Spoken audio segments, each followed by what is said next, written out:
Soyez bénis dans le nom de Jésus-Christ. Que la grâce de Dieu soit sur vous et que la main de Dieu soit sur vous dans le nom de Jésus-Christ. Je suis le prophète Jean Guéa de la mission divine d'amour. Et nous sommes toujours dans la formation des disciples. Jésus a dit, allez partout, faites de toutes les nations des disciples, enseignez-les ce que je vous ai enseigné. Donc nous sommes dans une formation, pour ceux qui me suivent sur la page, nous sommes dans un enseignement qui est très important pour le corps de Christ. Alléluia. Très important, ce qu'on va voir aujourd'hui, on appelle ça le mystère du sang. Le sang qui est en toi là. On va essayer de rentrer dans les profondeurs pour que tu saches ce qui est en toi. Alléluia. Tout ça, c'est la formation. Et il faut bien suivre, il faut laisser la qualité de la vidéo. Mais prends bic, prends feuille et puis prends note. Pour le moment, on n'a pas de matériel. Donc, on fait avec ce qu'on a pour le moment. Alléluia. Le temps qu'on aura le matériel, vous allez voir que les choses vont changer. Donc, chaque chose a son temps. Et tous ceux qui sont devenus grands ont commencé toujours petits. Donc, ne nous juge pas au départ. Il faut attendre à la fin, tu vas nous juger. Alléluia. Et nous allons voir le mystère du sang. Alléluia. Quand nous prenons, je vais doucement pour qu'on comprenne, le but de la foi vient de ce que tu entends. Donc, il faut que tu entendes ce que je suis en train de te prêcher. Alléluia. Quand nous prenons 1 Jean 3, verset 8. 1 Jean 3, verset 8. Il dit quoi? Celui qui pêche est du diable. Car le diable pêche dès le commencement. Le Fils de Dieu apparut afin de détruire les œuvres du diable. Le Fils de Dieu est apparu afin de détruire les œuvres du diable. Pourquoi est-ce que Jésus-Christ est venu sur la terre? Vous voyez? C'est pour détruire les œuvres du diable.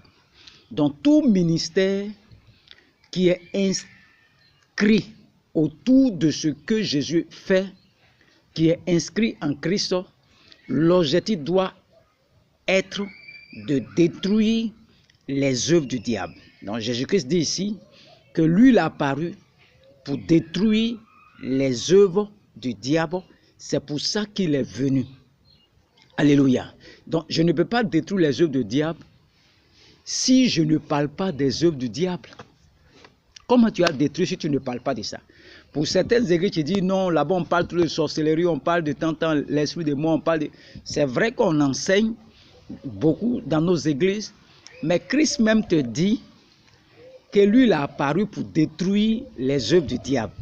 Donc une église qui parle beaucoup des sorciers, qui parle beaucoup de ces choses, n'est pas en erreur. Parce que Christ même le dit dans 1 Jean 3, verset 8, on va répéter, celui qui pêche est du diable, car le diable pêche dès le commencement. Le Fils de Dieu, c'est-à-dire Jésus-Christ, est apparu afin de détruire les œuvres du diable. Alléluia. Donc il faut bien suivre l'enseignement. Nous partons tout doucement. Il faut prendre note. 1 Jean 3, verset 8. Et nous allons voir ce qu'on appelle la spiritualité du sang. Le sang est spirituel. Lorsque nous prenons Genèse 31, l'histoire de Laban, de Jacob et de ses deux femmes. Ici, quand vous prenez, vous pouvez le lire après Genèse 31, c'est un peu long. J'ai présenté Laban comme étant un sorcier. Et j'ai dit que l'œuvre de la sorcellerie consistait à, d'abord, emprisonner les destinées, à exploiter les destinées, mais également à transférer le fruit de nos efforts ailleurs. Il faut retenir ça aujourd'hui. L'un des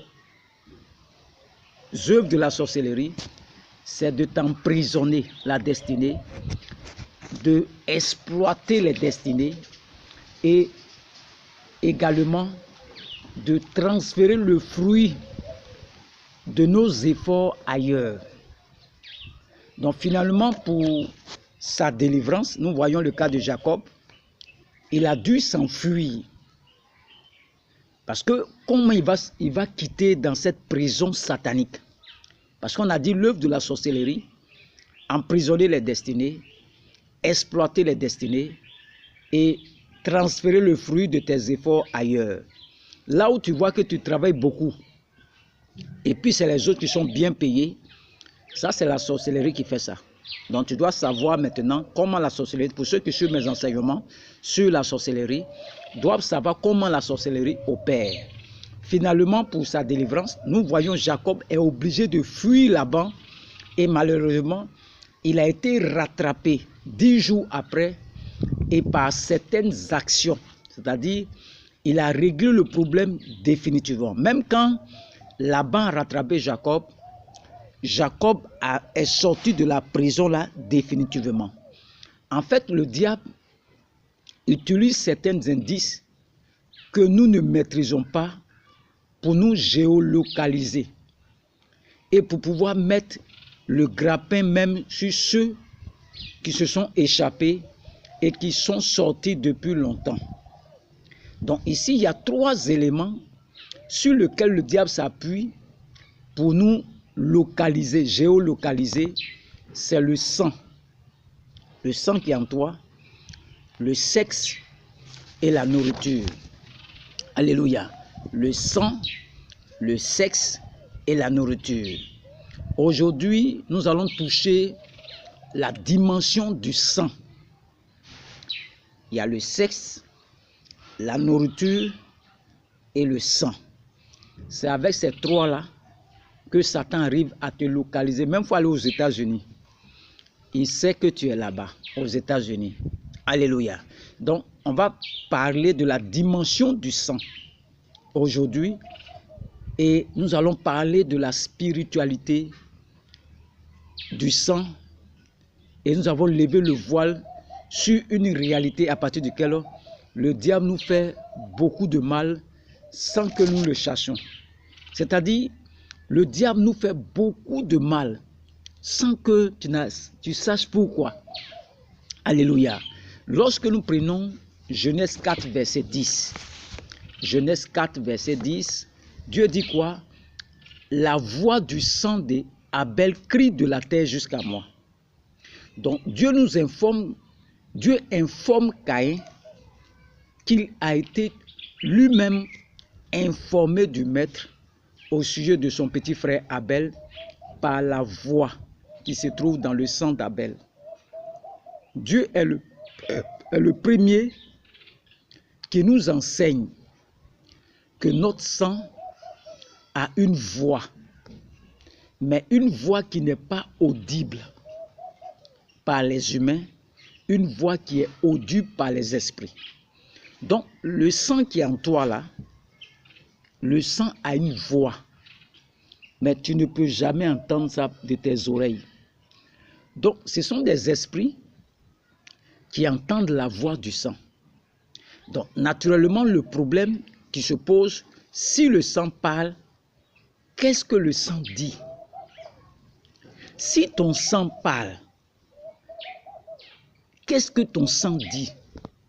Et donc, c'est très important de comprendre ce que moi j'appelle le concept de la spiritualité du sang.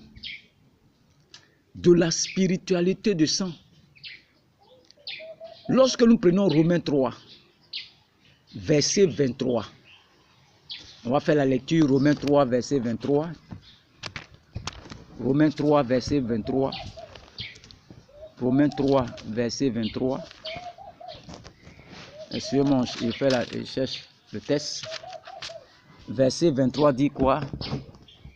Car tous sont péchés et sont privés de la gloire de Dieu.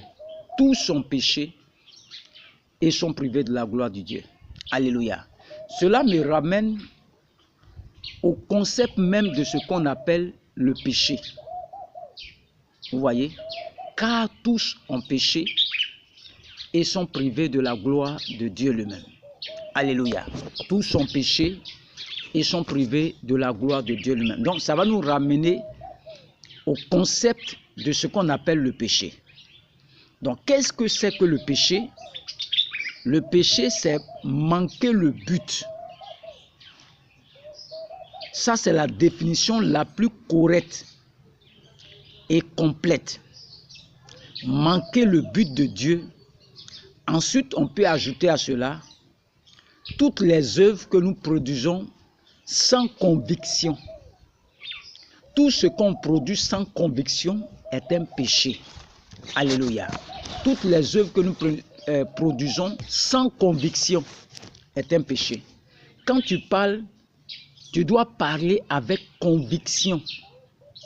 Quand tu manges, tu dois manger avec conviction. Tout ce que tu fais doit être le produit d'une conviction. Pas s'il n'y a pas de conviction, s'il n'y a pas de conviction, c'est une forme de péché. Donc le péché, ce n'est pas juste transgresser la loi, c'est manquer le but de Dieu.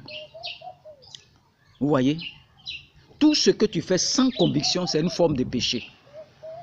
Donc le péché, ce n'est pas seulement transgresser la loi, mais c'est aussi manquer le but de Dieu.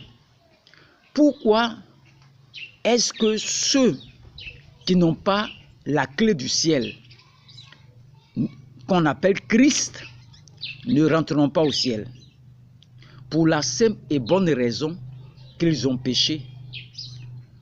Vous me direz, leur péché, c'est l'acte, le vol, le mensonge, l'impudicité, le meurtre, ceux qui ne vont pas à l'église.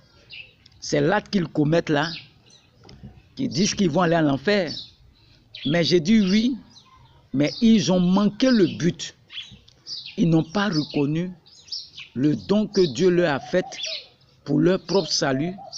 Et ça, c'est le plus grand des péchés, parce qu'il te ferme les portes de l'éternité. Donc ceux qui ne vont pas à l'église, si c'est les actes qu'ils posent là, si c'est ça seulement tu appelles péché là, c'est pas ça seulement. Le plus grand des péchés qu'ils commettent, c'est de ne pas accepter le don de Dieu qu'on appelle Jésus-Christ de Nazareth. Donc ça, c'est le plus grand péché qu'ils commettent. Sans le reste là, ce sont les actes qu'ils posent. Nous voyons les meurtres, la prostitution, la pédophilie, toutes ces choses. Mais ce n'est pas ça seulement qui prouve qu'ils vont aller à l'enfer. Le premier péché, c'est qu'ils n'ont pas reconnu le Fils de Dieu qu'on appelle Jésus-Christ, qui est la clé du ciel. Ça, c'est le gros péché qu'ils n'ont pas, les païens, ceux qui ne vont pas à l'église. Alléluia. Donc, le péché, ce n'est pas un acte. Un acte, si le péché n'est pas un acte, qu'est-ce que c'est le péché?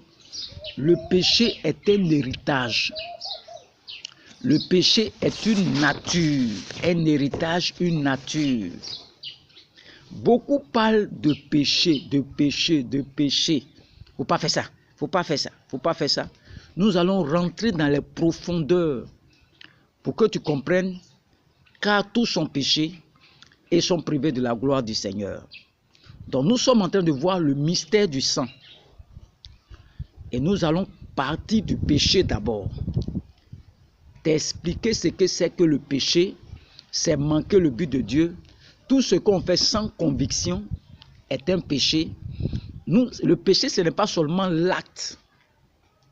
Le péché, c'est un héritage. C'est une nature. Alléluia. Il faut retenir ça aujourd'hui parce qu'on va passer à un autre type d'enseignement. Nous rentrons dans une série d'enseignements. Et je vais détailler tout ce que c'est que le péché. Et nous allons rentrer dans la spiritualité du sang. Et vous allez comprendre beaucoup de choses. Nous sommes dans la formation. Il faut prendre note. Tout ce que je te demande, il faut laisser la qualité de la vidéo. Mais le plus important, c'est ton écoute. Et tu vas voir que ça va te faire du bien tous ces enseignements. Donc nous sommes dans une série d'enseignements qu'on appelle le mystère du sang. Et nous sommes dans la phase d'introduction. Parlons du péché. Le péché, ce n'est pas seulement l'acte. Le péché aussi, c'est une nature. Le péché est une nature. C'est un héritage. Ce péché, car tous sont péchés et sont privés de la gloire de Dieu. C'est un héritage qu'on reçoit au fur et à mesure. On va rentrer dans les détails et tu vas mieux comprendre ce qu'on appelle le péché. Et tu vas voir que tu pourras mieux aider les gens à sortir de certains liens de famille. Que Dieu vous bénisse. Que Dieu vous bénisse au nom de Jésus-Christ. Amen.